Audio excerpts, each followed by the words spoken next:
सुप्रभात मित्रमैत्रिणींनो. तर बघूया आता गोट्या त्या उन्हाळ्याच्या सुट्टीतला काय आणखीन एक पराक्रम करतोय. तर उन्हाळ्याच्या सुट्टीत उन्हाडक्या करीत आणि चकाट्या पिठीत काळ कंठण्यापेक्षा काहीतरी उपयुक्त कार्य करण्याचा मुख्याध्यापकांचा उपदेश गोट्याला पटला होताच. रंगू राऊताच्या भेटीपासून तर त्याच्या या विचारानं विशेषच उचल घेतली. रंगू, कुठे निघालास? घरी, कोकणात. सुट्टी संपेपर्यंत तिथंच राहणार असशील ना? नाही, कायमचंच घरी राहणार आता. शाळा सोडून? ते रे का? कशाला यायचं शाळेत? फीला आणि पुस्तकांना पैसे कुठले आणू? जेवणाची सोय वारानं होते, पण रोख पैसे लागतात. ते कुठे आहेत माझ्यापाशी? आमच्या बाबांची नोकरी गेली आहे रे. रंगूच्या डोळ्यात पाणी उभं राहिलं. गोट्या कळवळला ते बघून. तो म्हणाला, रंगू, काळजी करू नकोस. मी फीला आणि पुस्तकांना पैसे देईन तुला, पण तू आलंच पाहिजेस परत. रंगूला पण खूप आनंद झाला. गोट्या म्हणेल ते करीलच अशी त्याची खात्री होती. रंगूची अडचण आम्हाला गोट्यानं सांगितली असती तर मामा आणि मी मिळून ती दूरही केली असती. पण दुसऱ्याच्या देणगीवर स्वतः धर्मदायाचं पुण्य जोडण्याची कल्पना गोट्याला मान्य नव्हती. स्वतः पैसा कमवायचा आणि त्यातून रंगूची फी पुस्तकं घेऊन यायची असं गोट्याच्या मनानं घेतलं.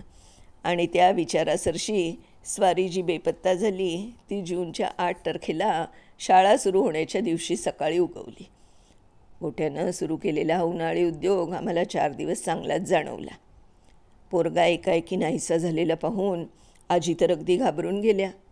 पोर भारी सगोचर आहे, केव्हा काय करून ठेवील याचा नेम नाही, आणि संकट तर बापड्याच्या 5वीलाच पुजली आहेत असे उद्गार एकसारखे त्यांच्या तोंडून निघत होते आणि त्याबरोबरच त्यांच्या डोळ्यातून पाणी ठिपकत होतं. ती आणि मी सुद्धा मनातून घाबरलो होतो, पण वरून निर्भयपणाचं नाटक करणं आम्हाला भाग होतं. आम्ही घाबरलो तर म्हाताऱ्या आजी आणि छोकरी सुमा अगदीच धीर सोडून बसतील अशी धास्ती होती. मग मी म्हटलं, उगीच काळजी नका करू आजी.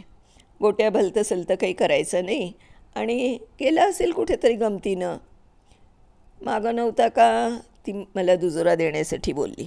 कुठले कोण साहेब भेटले आणि गेला त्यांच्याबरोबर विमानात बसून मुंबईला. परत येईपर्यंत जीवात जीव नव्हता आमच्या. पण परत आल्यावर त्यानं जेव्हा सारी हकीकत सांगितली तेव्हा म्हटलं, कुठे गेला तरी पराक्रम गाजवून येणार हा. आता बघूया कसली कर्तबगारी गाजवून येते स्वारी. कर्तबगारी राहू दे वहिनीबाई, पण पोर सुखरूप येऊ दे म्हणजे मिळवलं. तो सुखरूप आल्यावर सत्यनारायण करवीन मी त्याच्याकडून. पण कुठं गेला असेल गोटू दादा? कुठं जायचं असलं आणि घरी यायला जर वेळ लागणार असला तर सांगून जातो तो, आणि आताच का गेला न सांगता? सुमा सचिंतपणे म्हणाली आणि सहज बोलल्यागत म्हणाली, मुलं पळवून नेणारी एक इराण्यांची टोळी आली आहे म्हणे आपल्या देशात. तिच्या मनात केवढी जबरदस्त भीती ठाणं देऊन बसली होती हे सहज कळलं. ही भीती ताबडतोब काढून टाकणं भागच होतं. मग मी म्हणालो, अगं पण ती टोळी खरोखर आलीच आहे कशावरून? असल्या कंड्या नेहमी उठतात आणि त्या कधीच खऱ्या असत नाहीत. त्यातून इराणी टोळी हिंदुस्थानात आली असली तरी कुठल्या भागात आली? सिंधमध्ये, पंजाबात की बंगालमध्ये? आपल्या महाराष्ट्रात तर ती नाही ना.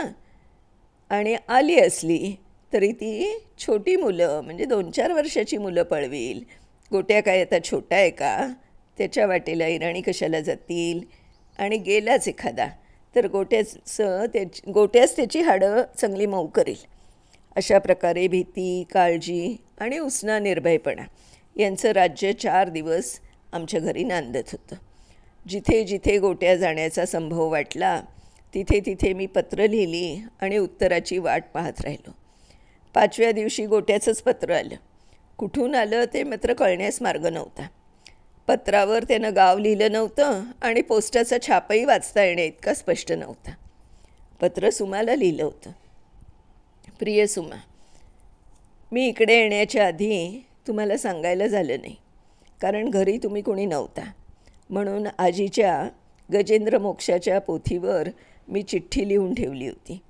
ती तुम्ही वाचलीच असेल. माझं इकडं ठीक चाललं आहे. अधूनमधून पत्र पाठवीन, काळजी करू नये. तीर्थरूप आजी, वहिनी, दादा सगळ्यांना नमस्कार.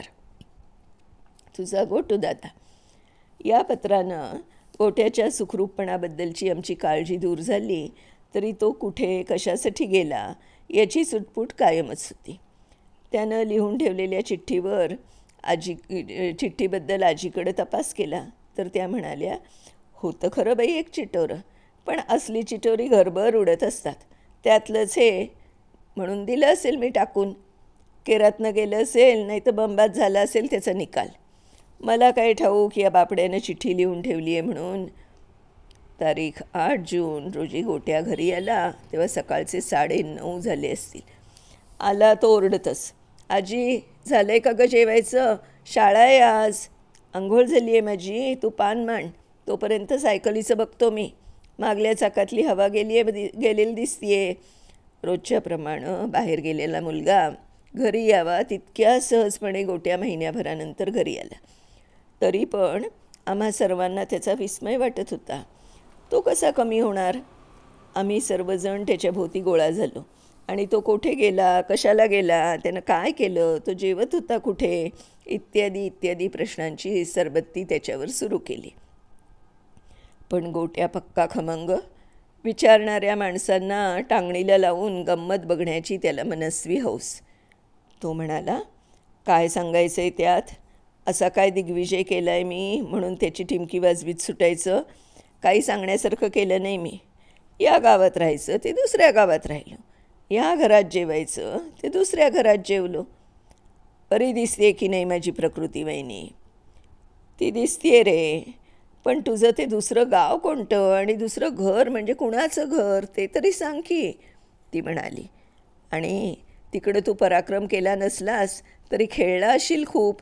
कसले कसले खेळ झाले रे ते तरी सांग मला, सुमा म्हणाली. नाहीतर असं करीनस का गोट्या, मी सूचना केली. तुझं सारं सफर वर्णन लिहून काढ, आम्हालाही कळेल आणि तुझ्या शाळेच्या त्रैमासिकाला एक झकास लेख पण होईल. आज रात्री नक्की, एवढंच उत्तर देऊन गोट्या उठून गेला. आम्हाला तरी फुरसत कुठे होती. जेवण, ऑफिस, शाळा ही रोजची दिनचर्या चुकवून थोडंच चालणार. रात्रीची जेवणं उरकल्यावर सर्वांनी एकत्र जमायचं आणि तिथं गोट्याचे उन्हाळी सफरीचे वर्णन ऐकायचे असा कार्यक्रम निश्चित झाला. रोज 9:30पर्यंत चालणारी जेवणं आणि उष्टी खरकटी आज 9च्या आतच उरकली. बैठक भरली.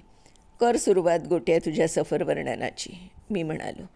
गोट्या सांगू लागला, तुम्ही सकाळी मला सफर वर्णन लिहून काढायला सांगितलं, पण मी त्या आधीच लिहून काढले. रोजची दिनचर्या लिहिण्याचा माझा नियम मी या प्रवासातही मोडला नाही. ही माझी दिनचर्याच मी आता तुम्हाला वाचून दाखवतो, म्हणजे तुम्हाला सर्व काही समजेल. माझ्या या दैनंदिनीतला तारीख वार हा भाग बिनमहत्त्वाचा असल्यानं तो मी सोडणार आणि बाकी सर्व वाचणार. ऐका, मला पैसा पाहिजे आणि मागून घेण्याऐवजी आपला आपण तो मिळवला पाहिजे असं मला कळून येताच मी घराबाहेर पडलो. पूर्वेकडे तोंड करून चालायला लागायचं आणि मिळेल ते काम करायचं असं मी ठरवलं. 4 मैल गेल्यावर एक मळ्यातली विहीर बरी दिसली आणि तिथं पोहल्या वाचून पुढं जावेना. पोहलो, वर आलो. मळ्याचे मालक भेटले. त्यांनी माझी चौकशी केली. मी काम करून पैसे मिळवायला निघालो आहे असं मी सांगितल्यावर त्यांनी विचारलं, कसलं काम करशील? कसलंही, मला झेपलं मात्र पाहिजे. हे छप्पर शाकारायचं आहे, गडी एवढ्यात येतील, त्यांच्याबरोबर तू काम करशील? ते सांगतील आणि दाखवतील तेवढं करीन. मी याच्या आधी शाकारणी कधी केली नाही आहे. ठीक आहे, नेहमीच्या गड्यांना मी 6 आणे रोज देतो, तू नवखा आहेस, तुला 4 आणे देईन. मला 3 आणे पण पुरतील, मात्र मला जेवण दिलं पाहिजे. करार ठरला आणि माझं काम सुरू झालं.